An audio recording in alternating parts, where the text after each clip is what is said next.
Assalamualaikum warahmatullahi wabarakatuh. Liijabati du'a wa daf'il bala wa niyati syifa bijahi sayyidina wa habibina Muhammad al-Mustafa wa bijahi kulli man indallahi jah min ahli sidqi wal wafa. Al-Fatihah. Bismillahirrahmanirrahim. Alhamdulillahi rabbil alamin. Ar-Rahmanirrahim. Maliki yaumiddin. Iyyaka na'budu wa iyyaka nasta'in. Ihdinas siratal mustaqim. Siratal ladzina an'amta 'alaihim ghairil maghdubi 'alaihim waladdallin. Rabbi ighfirli wa liwalidayya wa lil mu'minina amin. Bismillahirrahmanirrahim. Alhamdulillah wassalatu wassalamu ala sayyidina Muhammad Rasulillah wa ala alihi wa sahbihi wa mawalah. Amma ba'du. Allahumma la sahla illa ma ja'altahu sahla wa anta ya rabbana taj'alul hazna idza syi'ta sahla. Allah as'al an yarzuqana wa iyyakum niyatan khalisatan. Semoga kita diberikan anugerah oleh Allah Ta'ala berupa niat yang tulus, niat yang murni, sehingga ngaji kita pada sore hari ini adalah amal yang diridhoi oleh Allah. Kita semakin bertambah ilmu, bertambah amal, bertambah pemahaman yang sahih, bertambah kekuatan keimanan. Amin ya rabbal alamin. Qala al-muallif rahimahullah, ats-tsani wath-tsalathun, ay al-hadits ats-tsani wath-tsalathun. Hadis yang ke-20 hadis yang ke-20 ya Allah. Hadis yang ke-32. An Abi Sa'idin Sa'd bin Malik bin Sinanin al-Khudri. Diriwayatkan dari Abi Sa'id Sa'd bin Malik bin Sinanin. Namanya Sa'ad. Ayahnya bernama Malik, mbahnya bernama Sinan, kunyahnya bernama Abi Sa'id. Beliau ini min huffadhis sahabah wa ulamaihim. Beliau adalah orang yang sangat banyak hafalan hadisnya dari Nabi kita, dan termasuk orang yang hafal Al-Quran. Sa'ad bin Malik. Wa ulamaihim, dan beliau ini ulama dari kalangan sahabat. Tuwufiya fil Madinah. Beliau wafat di Madinah pada tahun 74 Hijriah. Al-Khudri. Al-Khudri itu diambil dari kata Bani Khudrah, nisbatan ila Bani Khudrah. Minal Ansar, termasuk dari golongan Ansar. Beliau dari Bani Khudrah, pakainya khodal, Bani Khudrah, dari kalangan Ansar. Radhiyallahu anhu wa ardhah. Baik Sa'ad dan Malik, Sa'ad sebagai anaknya, Malik sebagai bapaknya, ini kedua-duanya adalah sahabat. Kalau kedua-duanya sahabat, maka yang paling tepat itu adalah menggunakan redaksi radhiyallahu anhuma. Kalau di sini pakainya radhiyallahu anhu. Al-ahsan law qala radhiyallahu anhuma lakana ahsan. Seandainya disebutkan radhiyallahu anhuma, maka lebih baik. Kenapa? Karena baik Sa'ad ataupun Malik ini kedua-duanya adalah sahabat. Anna Rasulullah sallallahu alaihi wasallam qala, bahwa beliau meriwayatkan sesungguhnya Rasulullah sallallahu alaihi wasallam beliau berkata, qala la darara wa la dirara. La darara wa la dirara. Ai fi dinina, fi syariatina, la dororo wa la diroro. Ai fi dinina, fi syariatina. Nah, sedangkan kata doror dan diror menurut sebagian ulama itu maknanya sama. Qala ba'dul ulama ad-dararu wad-diraru bima'nan wahid. Baik doror ataupun diror itu maknanya sama, satu makna. Tapi Nabi mengulanginya lit takkid untuk menguatkan apa yang beliau ungkapkan. La dororo wala diror. Ini maknanya sama, tapi kemudian diulang itu untuk menguatkan ucapannya Nabi. Ada juga sebagian ulama yang mengatakan doror dan diror itu maknanya berbeda. Jadi doror yang tidak ada hamzahnya, tidak ada alifnya, kemudian diror yang ada alifnya, itu maknanya masing-masing. Apa yang pertama? Doror itu artinya antadurra man la yadurruka. Engkau merugikan. Anda, semisal ya, Anda merugikan, Anda menjadikan celaka, Anda menjadikan susah, Anda menjadikan bahaya kepada orang yang tidak mencelakaimu, kepada orang yang tidak membahayakanmu, kepada orang yang tidak merugikanmu. Itu namanya doror. Jadi berbuat sesuatu yang merugikan, berbuat sesuatu yang mencelakakan, berbuat sesuatu yang menjadikan orang lain ini dalam keadaan rugi, dalam keadaan bahaya, dalam keadaan tidak mengenakkan. Di mana orang ini, orang kedua ini tidak melakukan sesuatu yang membahayakan kepada pelakunya. Itu namanya doror. Jadi la dororo ai fi dinina, tidak boleh, diharamkan kita melakukan sesuatu yang merugikan. Kita tidak diperbolehkan dalam syariat melakukan sesuatu yang membahayakan kepada orang lain, di mana orang lain itu tidak membahayakan diri kita. Itu maknanya seperti itu. Terus wala diroro. Diror itu maknanya antadurra man adarra bika.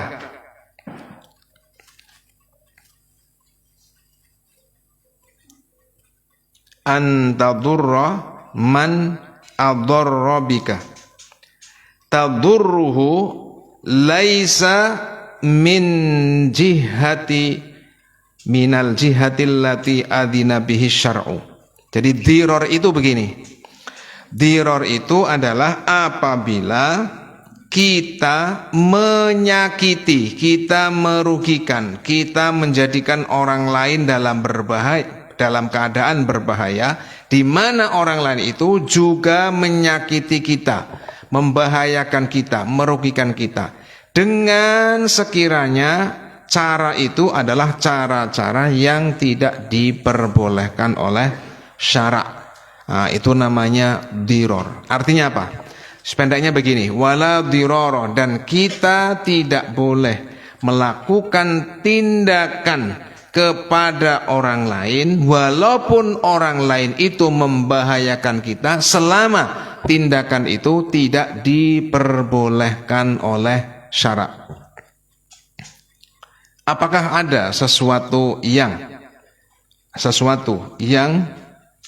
apabila orang lain menyakiti kita, kemudian syarak mengizini kita untuk membalasnya, walaupun secara lahir itu adalah bahasa yang menyakiti, secara lahir itu menyakiti atau merugikan. Contoh, ada orang memanggil orang lain, ada A memanggil si B. Si B ini bukan pencuri. Si B ini bukan pencuri. Si A memanggil si B dengan panggilan pencuri. Si A memanggil si B di mana si B ini bukan pencuri. Atau jangan pencuri lah. Misalkan orang jahat gitu. Si A memanggil si B dengan panggilan orang jahat. Padahal si B ini bukan orang jahat. Nah, si B seandainya diam, dia tidak membalas apa ucapannya si A, diniati untuk menjaga dari hal-hal yang tidak bermanfaat, maka berpahala. Walaupun dia kuasa membalas, tapi dia menahan untuk tidak membalas. Nah, si B ini membalas ucapannya si A dengan ucapan yang sama dengan ucapan tadi. Kamu yang jahat. Nah, ini namanya apa? Si A melakukan doror pada si B. Nah, si B ini melakukan doror lagi kepada si A, tapi ini adalah sesuatu yang dibolehkan oleh syarak. Dan seandainya si B ini diam saja, itu lebih baik. Jadi yang tidak boleh itu adalah apa? Yang tidak boleh itu adalah melakukan tindakan, ucapan yang merugikan orang lain, walaupun orang lain ini melakukan tindakan atau ucapan yang merugikan, dan balasannya ini adalah sesuatu yang tidak diizini oleh syarak. Kalau tadi yang barusan ini adalah contoh yang diizini oleh syarak, walaupun yang lebih baik itu lebih baik diam. Contoh, ada orang memukul, si A memukul si B. Si A memukul si B tanpa hak. Si A memukul si B tanpa hak. Nah, ini namanya si A ke B melakukan doror. Nah, diror itu adalah apa? Antadurrah man adharra bika. Kamu menyakiti, merugikan, melakukan tindakan yang bisa menyakiti, merugikan orang lain yang menyakitimu. Jadi membalas nih. Si A memukul si B membalas pukulan. Ini namanya diror. Nah, pukulan dibalas dengan pukulan itu dalam syariat itu tidak diperbolehkan.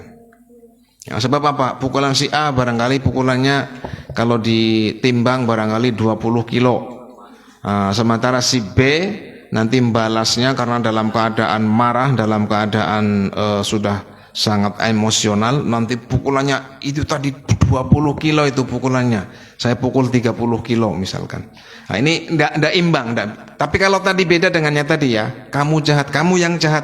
Nah, ini enggak boleh ditambah, kamu jahat, kamu pencopet, kamu pencuri, ditambah, itu enggak boleh. Tapi kalau sepadan, min ghairil jihatil lati tuqabalu bil mithal, itu boleh. Tapi kalau tuqabalu bi ghairil mithal, itu yang tidak boleh. Pukulan dibalas dengan pukulan itu tidak akan mungkin ada yang sepadan. Pukulan dengan pukulan yang lain itu tidak mungkin sepadan. Maka tidak boleh. Itu yang dimaksud dengan wala diror. Yang dimaksud dengan wala diror. Jadi dharar, merugikan, melakukan tindakan, ucapan yang menyakiti orang lain. Orang lain ini tidak berbuat yang menyakiti, yang merugikan pada saya, pada pelaku. Nah, itu dalam syariat kita, dalam agama kita, agama Islam, itu tidak dibenarkan. Demikian juga wala diror. Wala diror, diror itu dalam syariat kita, dalam agama kita, yakni apa? Melakukan tindakan yang merugikan, ucapan yang membahayakan pada orang yang melakukan hal yang sama, tanpa atau dari sisi yang tidak diizini oleh syarak. Nah, ini tidak dibenarkan. Ulama mengatakan bahwa hadis ini, sebelum kita berlanjut, Al-Imam Abu Dawud radhiyallahu anhu, beliau mengomentari hadis ini, adda hadzal hadis yadurul fiqha alaihi. Al-Imam Abu Dawud radhiyallahu anhu, sahibus sunan, yang mengarang kitab Sunan Abi Dawud As-Sijistani itu, beliau mengatakan hadis ini adalah hadis di mana hukum-hukum Islam itu kembalinya kepada hadis ini. Maka dalam kaidah fiqhiyah ada kaidah aghlabiyah yang namanya atau yang bunyinya ad-dararu yuzalu. Ad-dararu yuzalu. Doror itu harus dihilangkan. Doror itu tidak boleh kita lakukan kepada orang lain yang tidak merugikan kita, atau orang lain yang melakukan tindakan yang sama di mana tindakan itu tidak diperkenankan muqabalah bil mithal. Nah, itu tidak diperkenankan. Contohnya bagaimana? Contoh lainnya ya. Contoh lainnya misalkan ada, ini dalam kaidah ini ya, dalam kaidah ini banyak fikih yang masuk dalam kaidah ad-dararu yuzalu, dan di hadis ini menjadi dasarnya. Hadis ini menjadi dasarnya. Hadis la darara wala dirara ini menjadi dasarnya. Misalnya seorang suami, nah, misalkan ini naudzubillah terjadi, seorang suami ini menyakiti, merugikan istrinya. Ada seorang suami yang mentalak istrinya. Nanti pada saat iddahnya mau selesai dirujuk. Jadi orang menunggu masa iddah, itu lama apa lama? Lama. Apalagi yang namanya sebenarnya dulunya saling mencintai, ternyata terjadi yang namanya pertikaian dan sebagainya, akhirnya ada yang namanya talak. Tapi si suami ini pada saat iddah mau selesai dirujuk, baru dirujuk kemudian ceraikan lagi untuk menunggu iddah yang sama lamanya itu. Nanti begitu iddahnya mau selesai dirujuk kembali, tolak kembali dan sebagainya. Ini artinya apa? Ini namanya idror, melakukan tindakan yang menyakiti, yang merugikan, walaupun dilakukan kepada istrinya. Nah, tapi kan yang namanya istri kalau sudah ditolak, itu berarti bukan. Kalau dalam masa iddah itu kan namanya mauquf, ya, tidak boleh serumah dan sebagainya. Nah, ini kemudian ketika iddah hampir selesai kemudian dirujuk. Setelah baru dirujuk, sehari seharusnya dia mengalami masa halal lagi, kemudian talak lagi, kemudian nunggu iddah lagi sampai iddah mau habis, dirujuk kembali, kemudian ditolak kembali. Ini namanya idror, melakukan tindakan yang berbahaya, yang merugikan maksudnya kepada orang lain, atau memisahkan antara orang tua, bibit dengan anaknya. Ya, ada kambing beranak, namanya pengki kalau orang Betawi bilang. Kalau sini namanya cempek, kan? Pengki, cempek. Nah, cempek atau si pengki ini belum bisa mencari makan sendiri. Maka tidak boleh yang namanya kambing wedhus sing didol wong tuane, tapi si cempeknya ini belum bisa makan secara mandiri. Ini masuk dalam hadis ini, la dororo wala diroro. Contohnya seperti itu. Diceritakan bahwa ada seorang perempuan yang bernama Hindun. Hindun itu istri daripada Abi Sufyan. Abi Sufyan ini dulu sangat memusuhi Rasulullah Sallallahu Alaihi Wasallam dulunya, tapi kemudian masuk Islam. Hindun ini mengadu kepada Rasulullah sallallahu alaihi wasallam. Beliau mengatakan, inna Aba Sufyana rajulun sahih. Wahai Rasulullah, awas ki dudu ngrasani. Ini namanya bukan ngrasani. Kalau ngrasani pasti Rasulullah mencegah untuk diam kamu, mengatakan begitu. Jadi Hindun ini mengadu kepada Rasulullah, mengatakan bahwa Abu Sufyan, suami dia, mengatakan rajulun sahih, orang yang sangat pelit. Pelit itu kalau ada orang punya harta tidak mengeluarkan zakat, padahal zakat itu kewajiban. Dia punya untuk mengeluarkan nafkah tapi tidak dikeluarkan nafkah bagi anak istrinya. Itu namanya syahih. Lebih parah daripada bukhl, lebih parah daripada yang namanya bakhil. Itu namanya syuhun, syahih. Dia berkata, inna Aba Sufyana rajulun sahih. Wahai Rasulullah, bojoku iki pelite orang karuan, sahih. Terus ma yu'tini ma yakfini wa waladi. Beliau dia itu tidak memberikan kecukupan bagi nafkah saya dan anak saya. Illa ma akhadtu wa huwa la ya'lam. Karena dia tidak mencukupi saya dan anak saya yang wajib untuk dinafkahi, awas, maka saya mengambilnya tanpa sepengetahuan dia. Saya ngambil uang di saku, misalkan saku ya, atau di mana lah. Jadi bahasanya begini, illa ma akhadtu wa huwa la ya'lam. Jadi saya tidak bisa mencukupi diri saya tidak bisa mencukupi kebutuhan anak saya, kecuali saya ambil dari hartanya si Abu Sufyan tanpa dia mengetahui. Apa kata Rasulullah? Khudhi ma yakfiki bil ma'ruf. Khudhi ma yakfiki bil ma'ruf. Ambil tapi secukupnya. Jangan ngambil butuhnya 10.000, ngambilnya 1.000 misalkan.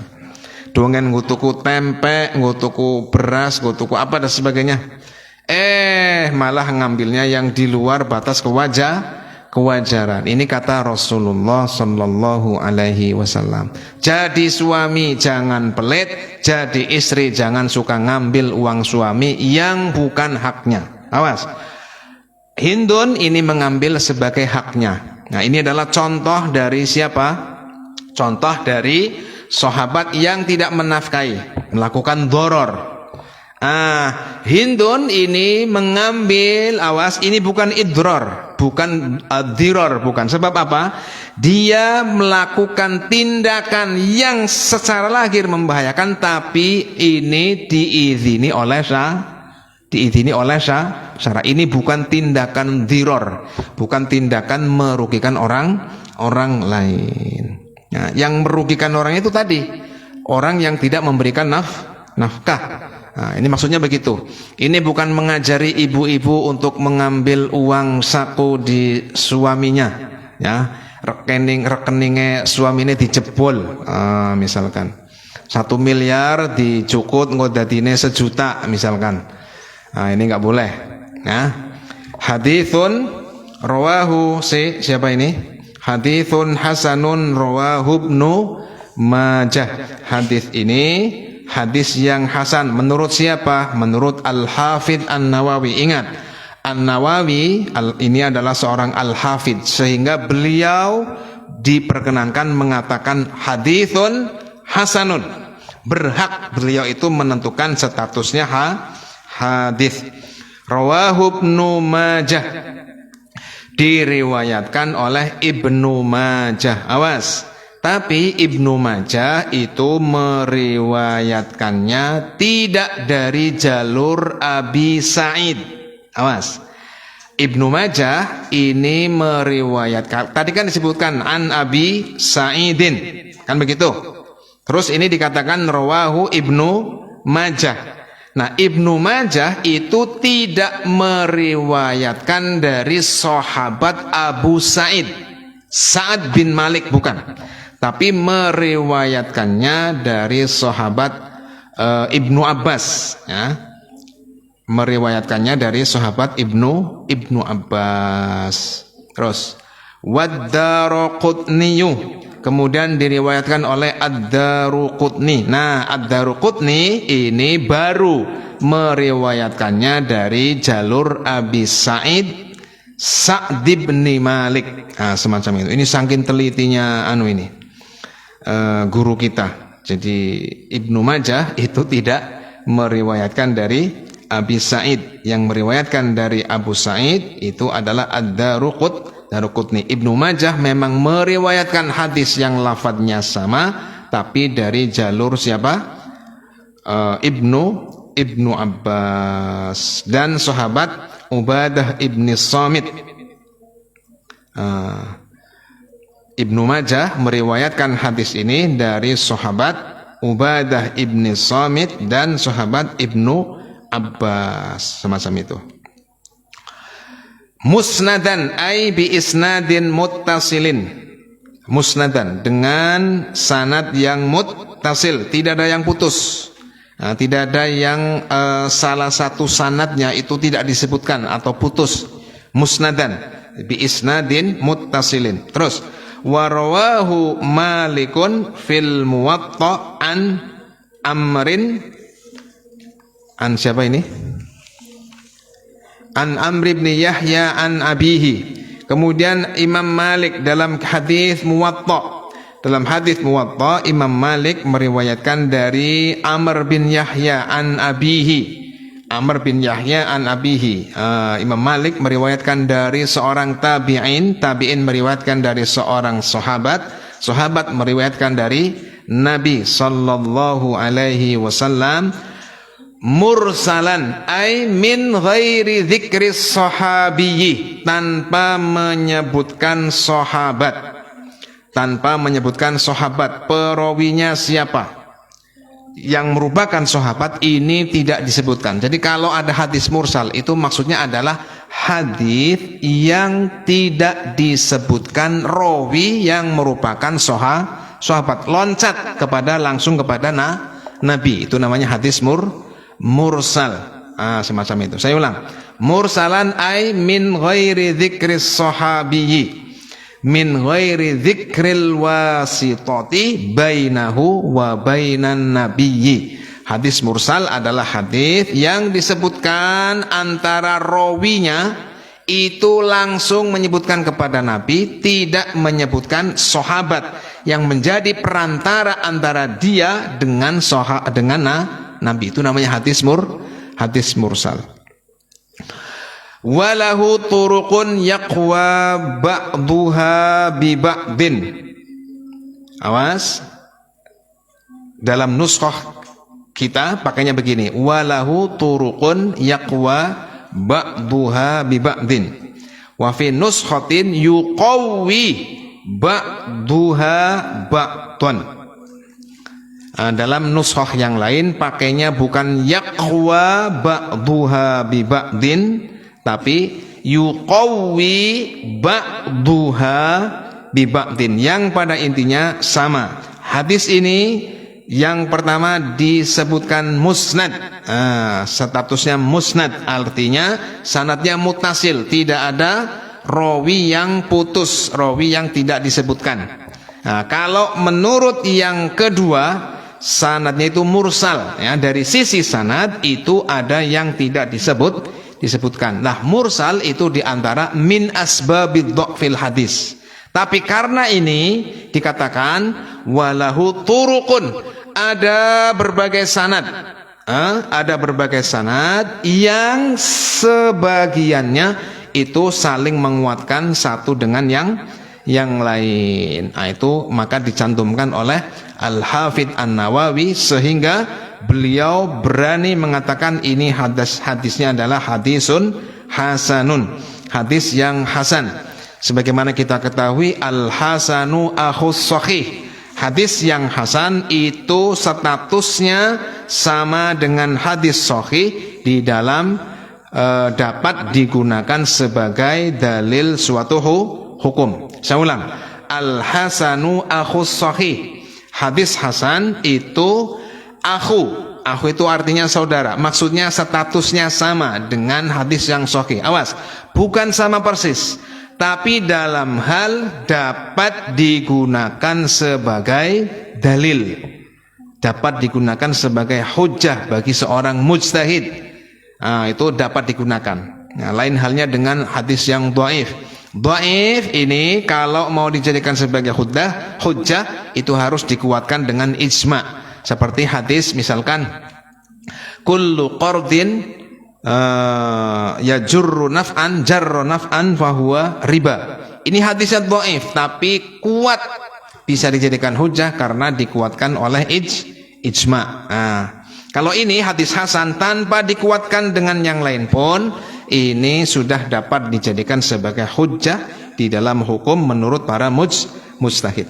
Kita lanjutkan hadis yang setelahnya, yakni hadis yang ke-33. An Ibni Abbasin radhiyallahu anhuma, diriwayatkan dari sahabat Abdullah bin Abbas.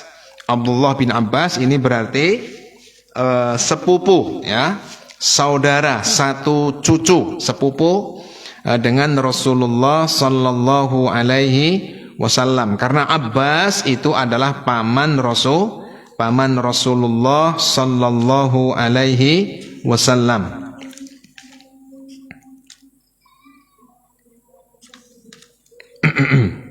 Terus, radhiyallahu anhuma, semoga Allah meridhoi Abdullah dan sahabat Abbas. Jadi bapak dan anaknya ini didoakan oleh Rasulullah didoakan oleh muallif, oleh yang meriwayatkan hadis, karena keduanya adalah Islam. Abdullah bin Abbas berkata, anna Rasulullah sallallahu alaihi wasallam, bahwa sesungguhnya Rasulullah sallallahu alaihi wasallam bersabda. Apa sabda Rasulullah? Lau yu'tan nasu, seandainya Bani Adam, zukuran au inathan, laki-laki ataupun perempuan. Saya ulang. Lau yu'tan nasu, seandainya Banu Adam bidakwahum, lau yu'tan nasu bidakwahum, seandainya umat, awas, Banu Adam maksudnya tidak seluruhnya, ya, ini seandainya saja. Seandainya keturunan Adam diberikan apa yang mereka dakwahkan, bidakwahum ay bimujarrodi dakwahum, ay bimujarrodi dakwahum,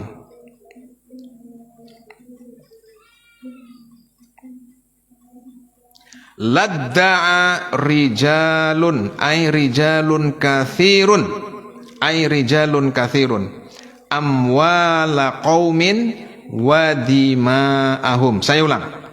Seandainya umat manusia mereka diberikan apa yang diakuinya, diakuinya hanya sekedar berdasarkan pengakuan, tanpa mudda'a alaih, tanpa orang yang didakwa itu membenarkan, atau tanpa adanya yang namanya bayyinah atau saksi. Nah, apa konsekuensinya kalau semacam ini? Ladda'a rijalun amwala qaumin wa dima'ahum, maka niscaya banyak orang yang mengaku harta bendanya kaum, wadima'ahum, dan mengakui hak qisas, hak dima atas orang lain. Saya ulang. Seandainya umat manusia diberikan atas apa yang didakwahkan oleh dia hanya sebatas pengakuan, bimujarrodi dakwahum, hanya sebatas pengakuan, tanpa apa?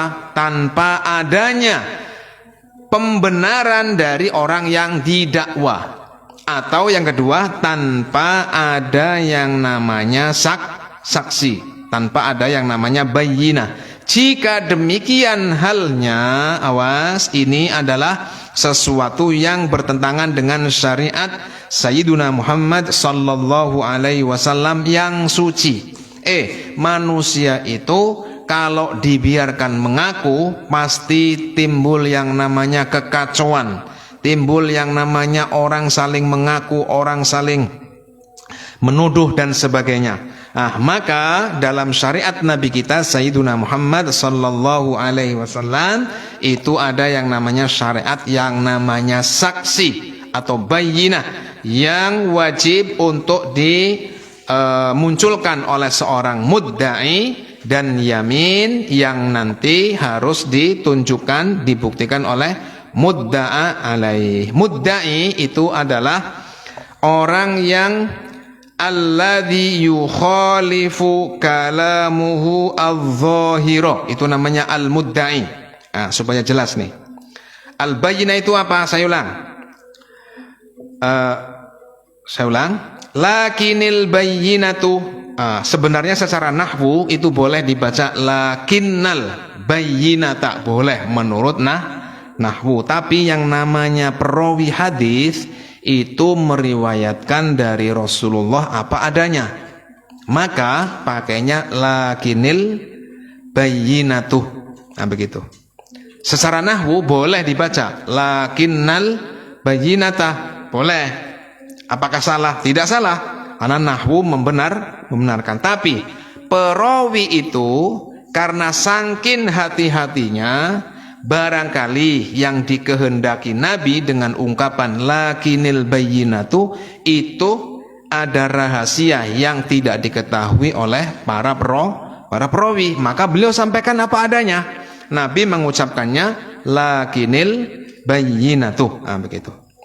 Bayyinah itu siapa? Bayyinah itu adalah ma yubayyinu thubutad da'wah, sesuatu yang menjadi penjelas tetapnya sebuah pengakuan, itu namanya bayyinah.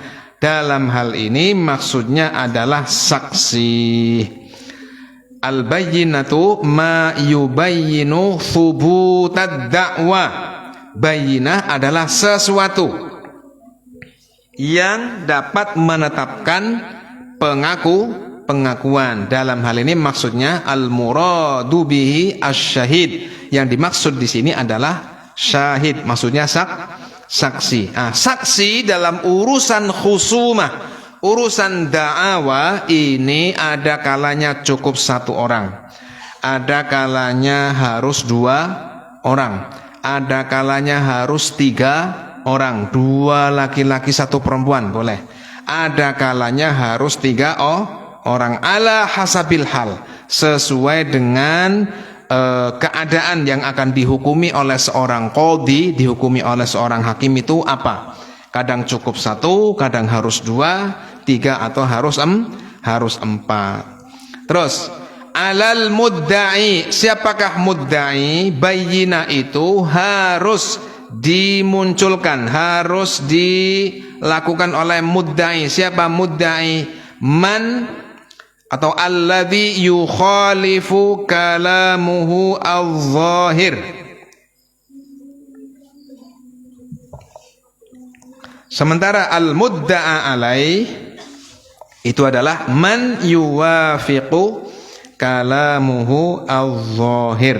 Contoh mudda'i dan mudda'a alaih. Contohnya ya, ada orang sedang menghuni rumah, mengaku sebagai pemilik rumah.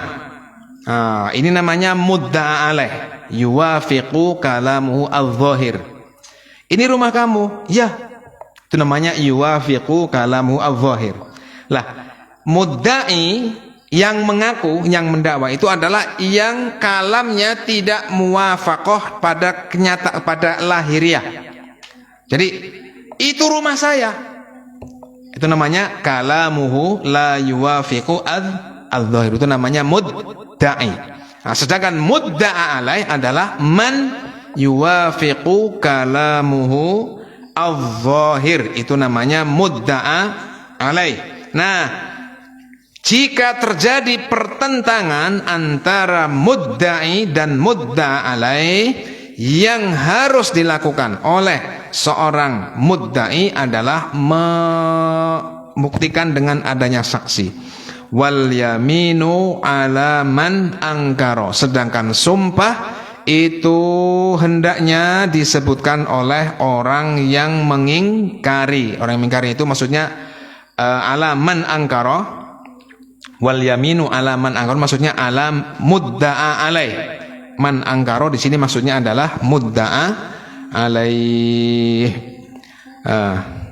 Terus ini pembahasannya di kitab-kitab fikih ya. Pada intinya dari hadis ini para ulama menyebutkan bahwa hukum fikih, ulama mengatakan hadzal hadis aslun min usulil ahkam. Aslun min usulil ahkam. Hadis ini adalah di antara pokok dari pokok-pokok hukum. Ulama tidak akan pernah melepaskan hadis ini di dalam menyusun kitab-kitab fikih. Wa marji'un azimun indat tanazu'i wal khisam. Dan sandaran paling utama bagi para qadhi dan hakim ketika terjadi persengketaan. Terus hadithun hasanun. Hadis ini adalah hadis yang hasan sebagaimana disebutkan oleh Al-Hafidz An-Nawawi. Al-Hafidz An-Nawawi menyebutkan hadithun hasanun.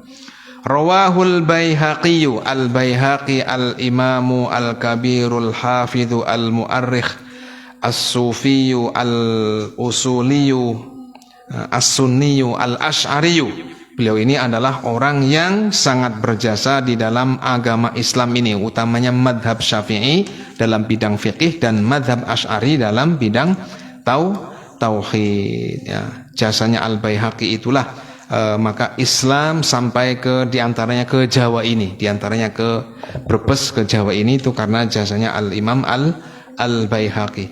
Wa ghairuhu hakadha.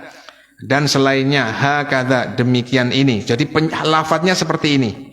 Jadi Al-Baihaqi menyebutkan hadis ke-33 ini dengan redaksi yang persis seperti ini. Terus wa ba'duhu fis sahihaini. Sedangkan sebagian hadis dalam Sahih Bukhari demikian, dalam Sahih Muslim demikian. Maksudnya bagaimana? Dalam Sahih Bukhari kalimatnya tidak utuh. Dalam Sahih Muslim kalimatnya tidak utuh. Tapi keduanya saling melengkapi, dan yang lengkap semacam ini itu terdapat dalam kitabnya Al-Baihaqi. Dalam kitabnya Al-Baihaqi. Kemudian dari hadis ini penting untuk disebutkan bahwa para ulama menyebutkan sekali lagi, para ulama bukan menurut saya ya, barang siapa ya mengaku-ngaku memiliki makom, ini kan hubungannya dengan saksi dan bukti kan, ini kaitannya dengan saksi yakni bukti, kemudian dengan yang namanya sumpah. Ulama menyebutkan man idda'a maqaman minal maqamati au halan minal ahwali au khuluqan minal akhlaqi fala budda lahu minad dalil. Orang yang mengaku mempunyai makom ini, makom ini, makom ini. Makom misalkan makom taubah. Saya itu orangnya sudah taubat nasuha. Tahu nggak yang namanya taubat itu apa? Dalil bahwa Anda itu bertaubat itu apa? Bukan hanya sebatas pengakuan. Kamu atau Anda bertaubat itu buktinya apa? Tahu yang namanya taubat nasuha itu apa? Taubat itu terbagi menjadi berapa? Ada taubat kamilah, ada taubat naqisah. Yang kamilah semacam mana, yang naqisah seperti apa? Jadi manidda'a maqaman minal maqamat au halan minal ahwal au khuluqan minal akhlaq fala budda lahu minad dalil, fala budda lahu min dalilin la yuqbalu dzalika illa bidalili syar'illah. Tidak boleh diakui, tidak boleh diterima kecuali dengan bukti berupa syariatnya Allah Ta'ala. Contoh begini, para ulama menyebutkan begini, kita itu jangan menerima seseorang, menganggap seseorang itu sebagai waliullah, menganggap seseorang itu sebagai orang yang hebat dan sebagainya, tanpa adanya bukti dari syariat Allah Ta'ala. Contoh, Al-Imam Asy-Syafi'i, beliau mengatakan, saya tidak akan pernah menganggap seseorang sebagai wali, fulan sebagai wali, wulan sebagai wali dan sebagainya, tanpa adanya bukti syariat. Walaupun dia bisa terbang di atas, ya, dia bisa berjalan di atas air, dia bisa terbang di langit dan sebagainya, tanpa adanya bukti berupa syariat, maka tidak dapat dibuktikan bahwa dia adalah seorang waliullah. Kita nggak boleh mempercayai dia sebagai waliullah, kecuali apa? Kecuali dia adalah orang yang satu, dia belajar ilmu agama yang memadai, dia mengamalkan ilmunya, sudah, titik. Kalau dia mengaji ilmu agama yang memadai, kemudian yang kedua, dia mengamalkan ilmunya, maka kita berhusnudzon. Tidak wajib percaya bahwa dia wali, tapi berhusnudzon bahwa dia adalah orang yang soleh. Ya, demikian. Jadi ini yang dimaksud dengan dalil atau bukti. Hadis semacam ini menjadi dasarnya para ulama sufi. La yuqbalu atau manidda'a maqaman minal maqamat au halan minal ahwal khuluqan minal akhlaq fala budda lahu minad dalil la yuqbalu illa bidalili syar'illah. Maka tidak boleh diterima orang mengaku makom ini, itu tidak dapat diterima kecuali ada dalil syara' yang membuktikannya. Sebab apa? Wali dikatakan wali itu karena mengikuti Nabi kita Sayyiduna Muhammad sallallahu alaihi wasallam. Mengikuti Nabi adalah dengan cara bertakwa. Bertakwa tidak mungkin dapat diraih kecuali dengan mengaji. Mengaji utamanya ilmu yang pokok. Ilmu yang pokok itu utamanya adalah akidah. Ilmu yang pokok bisa berupa akidah, bisa berupa fikih, bisa berupa tasawuf atau akhlak yang pokok-pokok. Itulah yang dimaksud dengan ilmul hal. Nah, orang yang mengetahui mengaji ilmul hal kemudian mempraktekkannya, jika terdapat hal-hal yang di luar kebiasaan, maka kita berhusnudzon. Dia sudah mengaji, dia sudah mengamalkannya, terus timbul hal-hal yang khawarikun lil adah, maka kita husnudzon bahwa dia adalah seorang soleh, ya, semacam itu. Junaid al-Baghdadi mengatakan, beliau la aqbalu ma yaridu fi qalbi. Saya tidak akan pernah menerima apa yang datang yulihhu fi qalbi, ma yulihhu fil qalbi illa bi syahidai adlin, kecuali dengan dua saksi yang adil. Apa? Kitabullah wa sunnati Rasulillah sallallahu alaihi wasallam. Jadi apa yang di hati saya itu benar atau tidak, saya ukur dengan syariatnya Allah, dengan ajaran Nabi kita Sayyiduna Muhammad sallallahu alaihi wasallam. Awas, orang ngaji jangan mudah tertipu dengan jin. Kadang-kadang jin berbisik begitu ya, kemudian tanpa dipandu, tanpa dibuktikan benar tidaknya dengan ajarannya para ulama. Awas, banyak orang tertipu karena jin yang senantiasa mengikuti dia, yang senantiasa mengganggu dia. ikuti Al-Junaid Al-Baghdadi. La yaridu fi qalbi waridun qabiltu ma yaridu fi qalbi illa bisyahidai adlin.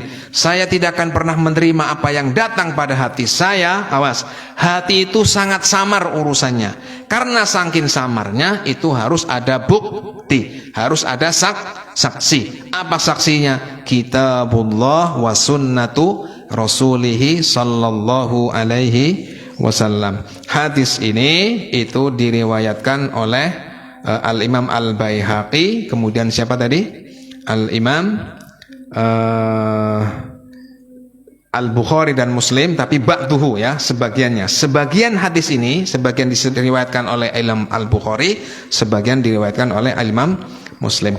Wallahu ta'ala a'lamu wa ahkam. Kita lanjutkan insyaallah besok pagi, jika masih diberi kesempatan oleh Allah Ta'ala.